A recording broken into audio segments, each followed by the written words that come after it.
All right, let's turn now to details behind the all-time record profit generated by Goldman Sachs last quarter. The former securities firm turned bank took on more risk and, as a result, made more money on its trading desk than ever before.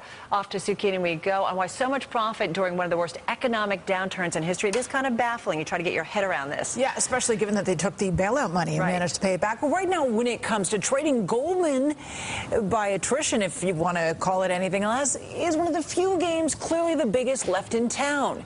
And when it comes to posting a record profit this past quarter, records on the trading desk played a huge role. Check this out. Goldman made more than $100 million in trading revenue on a record 46 separate trading days in the second quarter. That comes to 71% of the time.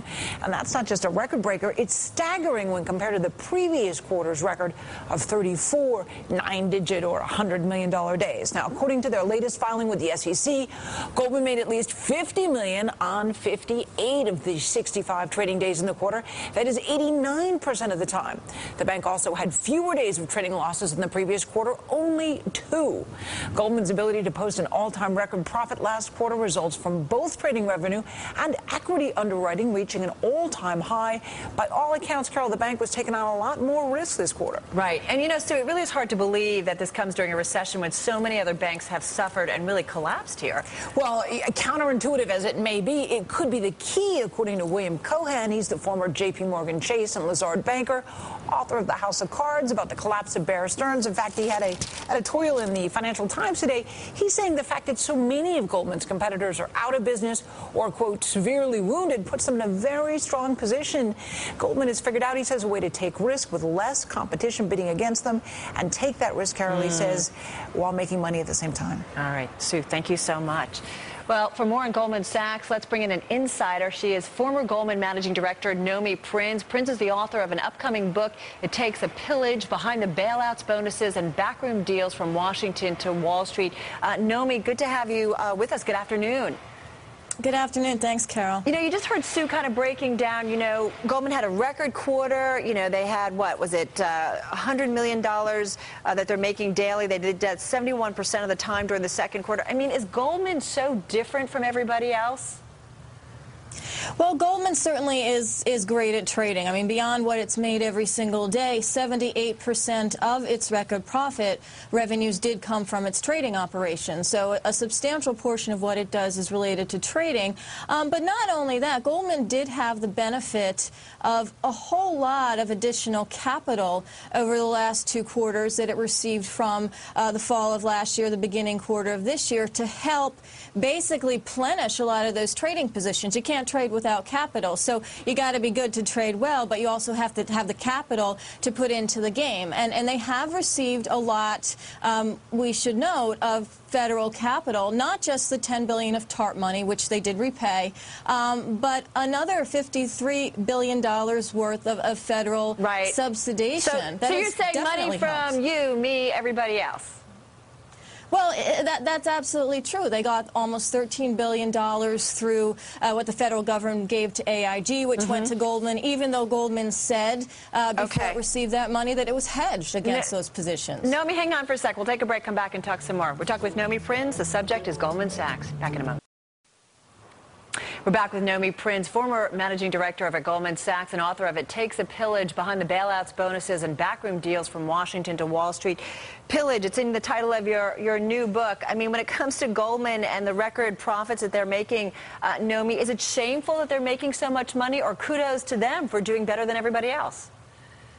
Well, I think it's somewhere in between, Carol. It's kudos to them to find a way to use a tremendous portion of public capital or government subsidies in order to turn it into profit. I mean, they could have easily turned it into a loss. They did know how to use that capital to determine how to make a profit, and that does, that does take talent, and that does take being good at trading. But you certainly can't do that without having the capital to begin with, and they did, relative to all other investment banks or investment banks who became commercial banks, as they did when they became a bank holding company last fall, received more public assistance than any other former investment bank. But to be fair, I mean, Goldman wasn't the only one getting handouts, you know, in several different directions from the government. I mean, they didn't do anything wrong legally. I mean, they were allowed to do this, correct?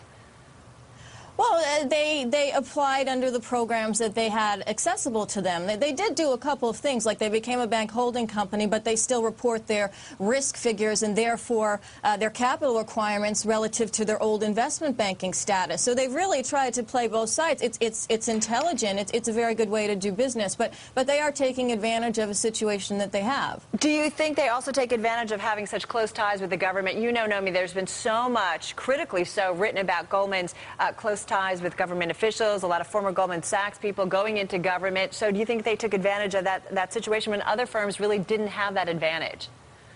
Well, absolutely. They were at the table. They were in Washington more than many other firms, and so therefore they definitely had that advantage. Of course, they had the former Treasury Secretary Hank Paulson, was the former CEO of Goldman Sachs, who also presided over a lot of the decisions that were made when the original, not just bailout money, not just TARP money, but the other types of federal subsidies and assistance came last fall and have continued into the beginning of this year. So absolutely, again, that is an opportunist situation. It's also a situation of reality. They do have that revolving door covered between Washington and Wall Street. But again, do you fault them for that, or that's just the way it plays out? Or do you feel like there was kind of a backroom deal that was done specifically and only exclusively for Goldman because of those relationships?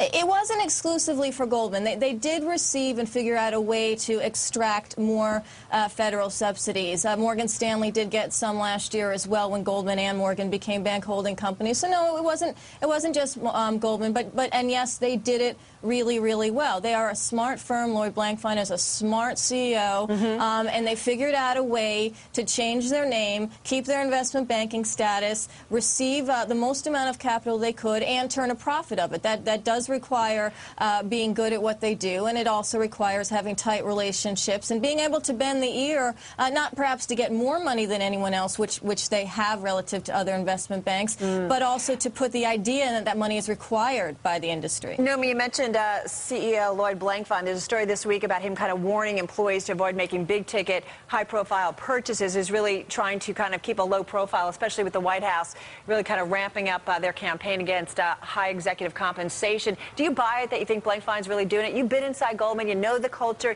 Do you think he really is sending out some strong warning signals? I think, and this goes again with the fact that Blankfein is smart and wants to keep his business intact and wants to keep paying people.